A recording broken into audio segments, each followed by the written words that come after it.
सुप्रभात ओडिशा। नमस्कार बंधुगण, आपण को आम यूट्यूब चैनल पॉलिटिकल आडारे स्वागत। टॉप न्यूज गुड़िक जानापी भिडटी को शेष पर्यंत देखंतु। श्रीमंदिर चतुर्पार्श्व 15 रु ऊर्ध्वर गुप्त सुडंग, सबुठारु लंबा सुडंगर लंब 90 मीटर। श्रीमंदिर चतुर्पार्श्व अच्छी 15 रु ऊर्ध्व गुप्त सुडंग। किछि सुडंग रास्ता श्रीमंदिर को लंबिथिबा बेले किछि सुडंग समुद्र आड़कू जाइछि, आउ किछि सुडंग मठरे समाहित हो जाइछि। किछि सुडंगर आरंभ एवं शेष पति हो जाइतिले भी यार अवशेष एबे भी माटी तले शेष निश्वास नेउछि। श्रीमंदिर को शत्रुंक कबलरू सुरक्षा देवाकू एही सुडंग निर्माण करा जाइतिबा अनुमान करा जाउछि।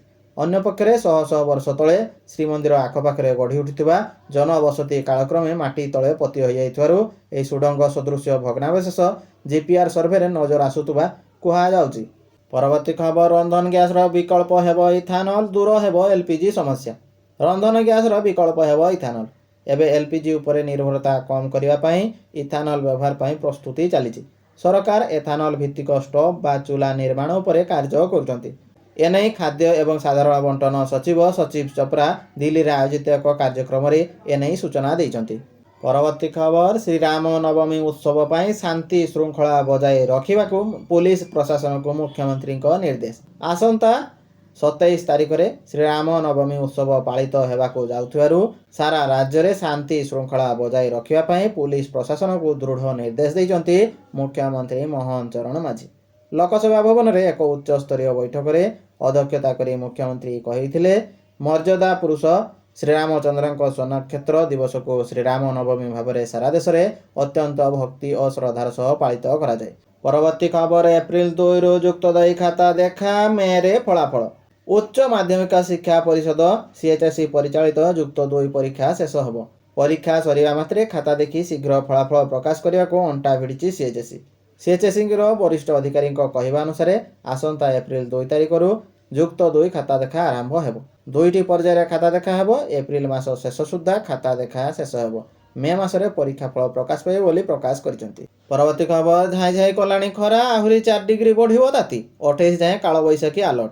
राज्य रे दिन तापमात्रा बढ़ुची, आगो को ताती आहुरी बढ़ी पारे। आसंता 3 दिन रे तापमात्रा 2 रु 4 डिग्री बढ़िबो बोली पाणीपाग विभाग पूर्वानुमान करिछि। ताती बढ़िले भी राज्यर विक्षिप्त स्थान रे काल बैशाखी प्रभाव रे वर्षा आशंका रही। गतकाली बालेश्वर, भद्रक, गजपति, गंजाम, मालकानगिरी, रायगड़ा, कोरापुटर किछि स्थान रे स्वल्परू मध्यम धरणर वर्षा होइतिला। आज दक्षिण ओडिशार किछि स्थान रे स्वल्परू मध्यम धरणर आशंका रही। 27 तारिख रे उत्तर और दक्षिण ओडिशा रे घड़घड़ी सह कुआपथर वर्षा होई पारे। 40 रु 50 किमी बेगरे पवन भी बहिबार आशंका रही। 28 रे दक्षिण ओडिशार विभिन्न स्थान रे 40 रु 50 किमी बेगरे पवन सह कुआपथर वर्षा होई पारे बोली पाणीपाग विभाग पक्षरु आकलन करा जायछि। परवर्ती खबर, पुणी बढ़ीगला सुना रूपा दर। सुना दर ह्रास रे ब्रेक, पुणी बढ़िला सुना रूपा दर।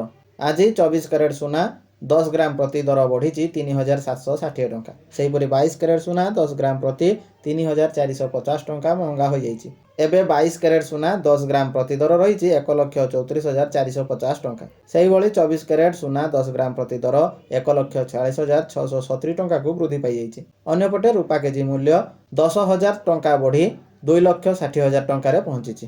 परवर्ती खबर, 543 रु 816 को वृद्धि पाइब लोकसभा आसन संख्या। जानतु ओडिशा पई केते। केंद्र सरकार 2029 लोकसभा निर्वाचन रे महिला संरक्षण लागू करने को प्रस्तुति करुचंती। सूत्रରୁ जଣାपड़ी जे लोकसभा आसन संख्या वर्तमान 543 रु 816 को वृद्धि करने ପାଇଁ पदक्षेप निया जाउची।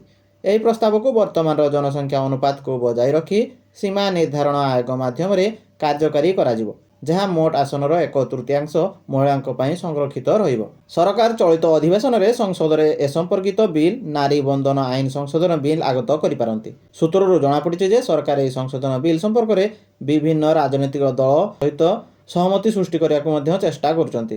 केउ राज्य गुड़िकर बढ़िबो आसन। ओडिशार वर्तमान आसन संख्या 21। एही वृद्धि घटिले ओडिशार आसन संख्या हेबो 32। परवर्ती खबर, देशवासी खुशी खबर, युद्ध मध्य 5 बड़ निष्पत्ति नेले प्रधानमंत्री मोदी।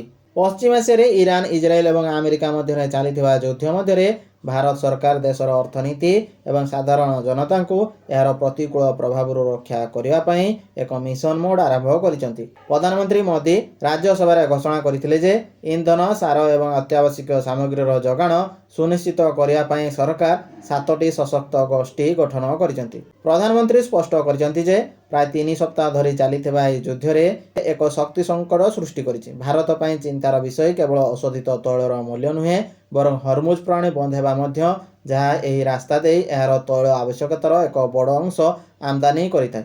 ଉପସାଗରୀୟ ଦେଶଗୁଡ଼ିକରେ ରହୁଥିବା ପ୍ରାୟ 10 ନିୟୁତ ଭାରତୀୟଙ୍କ ସୁରକ୍ଷା ସରକାରଙ୍କ ସର୍ବୋଚ୍ଚ ପ୍ରାଥମିକତା ରହିଥାଏ।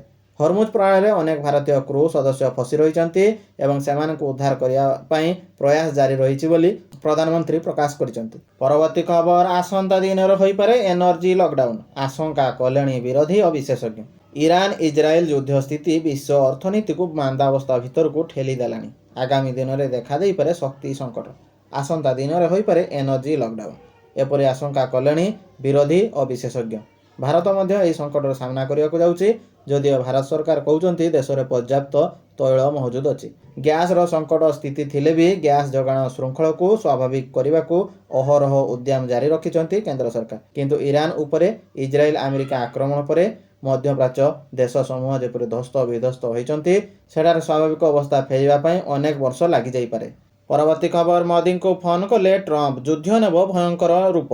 ଯୁଦ୍ଧ ଭିତରେ ଆମେରିକା ରାଷ୍ଟ୍ରପତି ଡୋନାଲ୍ଡ ଟ୍ରମ୍ପ ଏବଂ ଭାରତର ପ୍ରଧାନମନ୍ତ୍ରୀ ନରେନ୍ଦ୍ର ମୋଦି ମଧ୍ୟପ୍ରାଚ୍ୟରେ ସଂଘର୍ଷ ସମ୍ପର୍କରେ ଫୋନ୍ରେ କଥା ହୋଇଛନ୍ତି।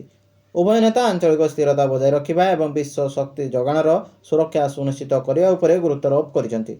ଫେବୃଆରୀ 28 ତାରିଖରେ ସଂଘର୍ଷ ଆରମ୍ଭ ହେବା ପରେ ଏହା ଦୁଇ ନେତାଙ୍କ ମଧ୍ୟରେ ପ୍ରଥମ ଆଲୋଚନା।